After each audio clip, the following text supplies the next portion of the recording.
नमस्कार. माझ्या मराठी यूट्यूब चॅनलमध्ये परत एकदा आपलं सगळ्यांचं स्वागत आहे. मंडळी, आपण सध्या जरा आयुर्वेदिक पावडरींचं महत्त्व जाणून घेतो आहे. त्यातलंच एक सगळ्यात महत्त्वाची पावडर म्हणजे सुंठ पावडर. सुंठीचं महत्त्व आयुर्वेदामध्ये किती आहे तुम्हाला माहितीच आहे. सुंठ जर ओली असली तर तिला आपण अद्रक म्हणतो, हे सगळ्यांनाच माहिती आहे. आणि अद्रकाचा स्वाद म्हणजे बंदर क्या जाने अद्रक का स्वाद ही म्हणच लागलेली आहे बघा, की अद्रक इतकं महत्त्वाचं आहे. ते माकडाला काय कळतं त्यातलं, पण ते किती महत्त्वपूर्ण आहे अद्रक हे आपल्याला माहिती आहे. असं म्हणतात की त्यात 108 भाज्यांचे गुण आहेत. तुम्ही जेवणामध्ये थोडासा अद्रकचा तुकडा खा, चवीला घेऊन एकदम तोंडाची चव वाढते. कुणाला एखाद्या दिवशी जर बेचव वाटत असेल, ताप आहे किंवा काही आहे, खावंसं वाटत नाही, तर त्यांनी अद्रक मीठ लावून थोडंसं खाऊन बघावं, एकदम खूप छान वाटायला लागतं. तसंच अद्रकाचा आलेपाक तर तुम्हाला मी मागे सांगितलंच आहे. आणि थोडंसं आलं आणि साखर खाल्ली तरी तुमचा घशाचा त्रास बराच कमी होतो. इन्फेक्शन आजकाल फटकन पाऊस येतो, फटकन ऊन पडतं, मग त्यामुळे गळा जरा खराब होत राहतो. सध्या माझाही गळा खराबच आहे, तर मी अद्रकाने जरा त्याला सांभाळून ठेवलेलं आहे. तर मग इन्फेक्शन वाढायला त्रास होतो. व्हायरस आजकाल किती झपाट्याने वाढतात सगळ्यांनाच माहीत झालं आहे. इन्फेक्शन आणि हे सगळं, तर हे इन्फेक्शन दूर करण्याची ताकद अद्रक आणि सुंठेमध्ये आहे. मंडळी, अद्रक वाळल्यावरती त्याची सुंठ होते, पण अद्रकाचा गुण आणि सुंठेचा गुण अगदी विपरीत आहे. सुंठ काय करते, सुंठ पावडर जी तुम्ही केली, सुंठ पावडर एकदम ब्लॉटिंग पेपर सारखं काम करते. तर तुम्हाला खूप कफ झाला असेल, सर्दी खोकला खूप झाला असेल, तुम्ही एक चुटकी सुंठ गरम पाण्यात पिऊन झोपा किंवा बसा, तुम्हाला एकदम मोकळं मोकळं वाटतं. आणि सकाळी उठून जर तुम्ही चहाच्या आधी एक चुटकी सुंठ पावडर साखरेसोबत घेतली तर तुम्हाला दिवसभर अगदी फ्रेश वाटतं.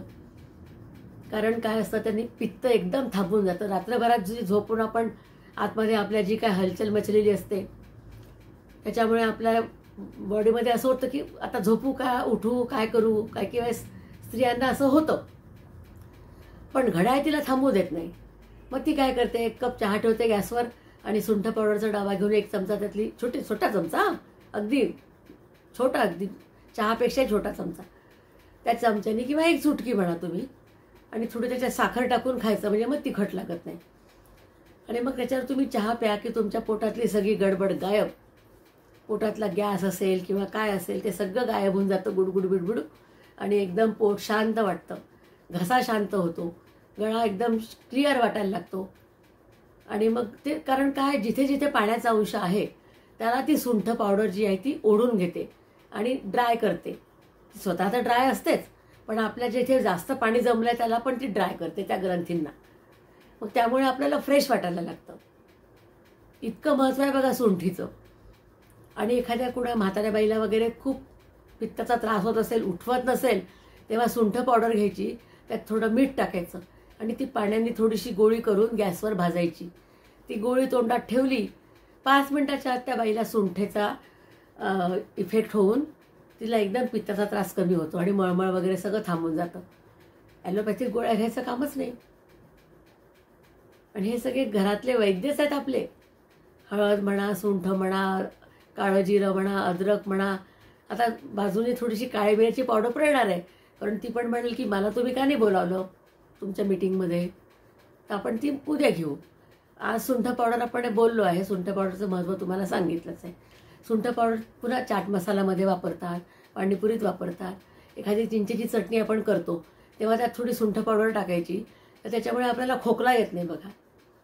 नुसती चिंचेची चटणी आंबट तुम्ही खाल तर कसं तरी वाटतं, तर त्याच्यात सुंठ टाकायची, नाही अद्रक नाही टाकायचं, सुंठ टाकायची. सुंठ पावडर टाकल्यामुळे ती अद्रकची चटणी आयुर्वेदिक टाईप होऊन जाते. आणि लहान मुलांनी कितीही खाल्ले तरी त्यांना सध्या खोकला येत नाही बघा. किंवा चिंच खाल्ली आता मी कसं करू, नाही घाबरायचं कारण नाही, कारण त्या सुंठ पावडर आहे, आपला आवडता वैद्य आहे. चाट मसाल्यात वापरतात म्हटलं, पाणीपुरीच्या मसाल्यात पण ती सुंठ पावडर वापरतात. आणि अद्रक वगैरे तर तुम्हाला माहितीच आहे त्याचं सगळं, त्यामुळे तो प्रश्नच नाही. आणि सुंठ पावडर आपण एक सातूचं पीठ म्हणून करतात. सातूचं पीठ करताना त्याच्यामध्ये पण थोडी सुंठ टाकतात. कारण काय, तर त्याच्यामध्ये हरभऱ्याची डाळ असते, गहू असतात. मग ते दळून आपण खातो तेव्हा वातूळ नको व्हायला कोणाला, म्हणून मग त्यामध्ये थोडी शोप, जिरं आणि ही सुंठ पावडर आणि थोडी जायफळ अशी सगळी पावडर टाकून सत्तूचं पीठ तयार करतात.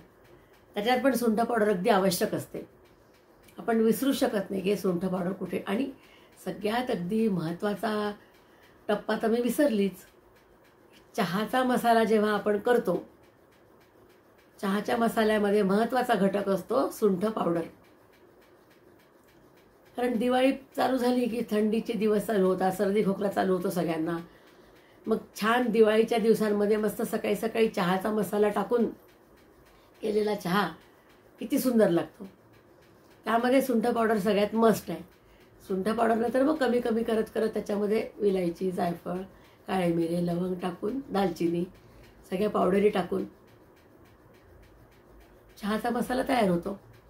तुम्ही 1-2 चुटकी जरी टाकला तो चहाचा मसाला तरी असं वाटतं की आपण काय अमृत पितोय का, इतका छान लागतो तो चहाचा मसाला. त्याला कोण एवढं चव आणतं? सुंठ पावडर खमंग आणते एकदम चव त्याला चहाच्या मसाल्याला. असे बरेच पदार्थ आहेत सुंठेपासून करायचे आपल्याला. सुंठेचं तुम्हाला हे सगळं सांगितलंच मी. आलेपाक पण सुंठे पावडरपासून करू शकतो आपण. जर आलं नसेल घरात तर सुंठ पावडर टाकून साखरेच्या पाकात ती सुंठ पावडर टाकली, त्याच्या वड्या केल्या, त्या पण आलेपाकासारखंच काम करतात. आणि पण घसा वगैरे थांबतो. आणि वेगवेगळ्या मसाल्यांमध्ये सुंठ पावडर टाकतातच, कारण सुंठ ही पचनातली महत्त्वाची वस्तू आहे, महत्त्वाचा घटक आहे. पचनाला तो खूप मदत करतो. पाचक ज्या वस्तू असतात त्याच्यामध्ये एक महत्त्वाची गोष्ट सुंठ. मंडळी, आवडलं असेल तर लाईक करा.